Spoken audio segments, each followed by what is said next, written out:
How are you? We are still stuck without our shuls, but we live in the 21st century. We are able to share our thoughts in such amazing ways, and this is what I would like to do today, right now. This week's parasha is Parashat Nasso, and at the beginning of this week's parasha and the end of last week's, the Torah tells us about the job of the three Levite families in regards to the transportation of the Mishkan. The Mishkan was a portable temple that the Jews had in the desert. And the Levite families were their jobs to take it down, wrap it up, put it in the wagons and transport it to the next location.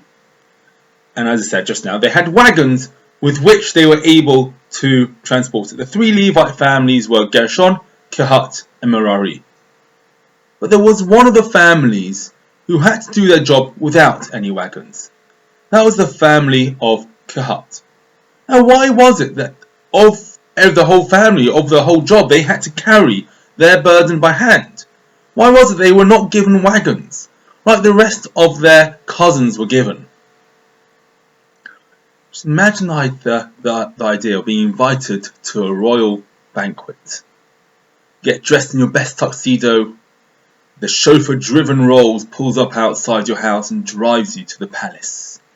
And as you drive through the gates of the palace, you get let out the car, and the guards are all standing there in their pristine uniform without a crease to be seen, standing still to attention, not even a smile.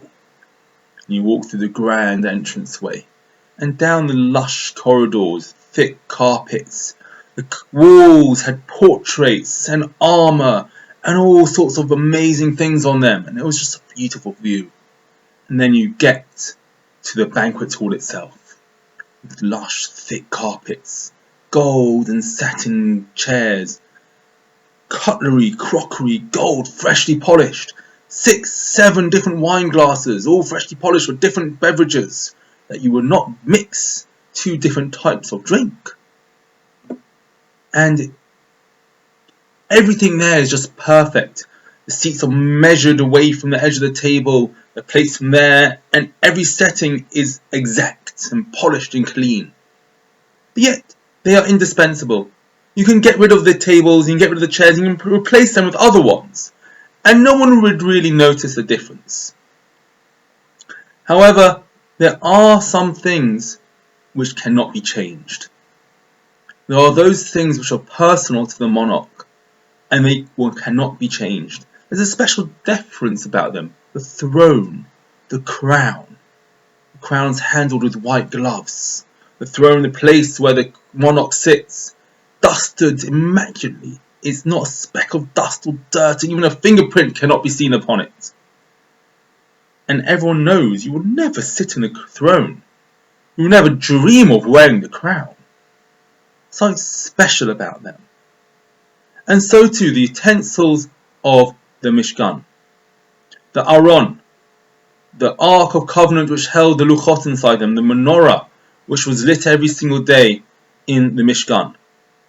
This was the burden of the family of Kehat. They had to carry the utensils on the Mishkan. The utensils were significant to God, they were special to God because that's where God's presence rested in this world. God's presence rested on these utensils and spread out to the world through them. They were like the throne of the king. And therefore they had to be treated differently. You can't just stick them on a wagon and send them off to the next location. You have to carry them, keep them close to you, they're precious. That's why Kehat had to carry them by hand. It was a privilege, it wasn't a burden. But yet nowadays we don't have a Mishkan. We don't have a Beit HaMikdash. We haven't had for over 2,000 years. Is God's presence no longer in the world then? Do we have a way to connect? Of course we do. And in regular times we would go to our shul, and each shul would be a mini satellite of the Beit HaMikdash, of the Mishkan. And we would feel God's presence there in the shul, and we would connect in the shul to God. But we are not in regular times. We are living in very unusual times. So once again, have we lost the connection? Do we not have a connection to God anymore? Is he lost from the world? The rabbis expound that every single person is able to turn their own houses into a sanctuary for God, is able to create a special space in their homes, in their hearts, and welcome God in. And it's my hope and my prayer that each and one of us can find that space and that tranquility to open up and to allow God to filter into our lives. Shabbat Shalom and be well.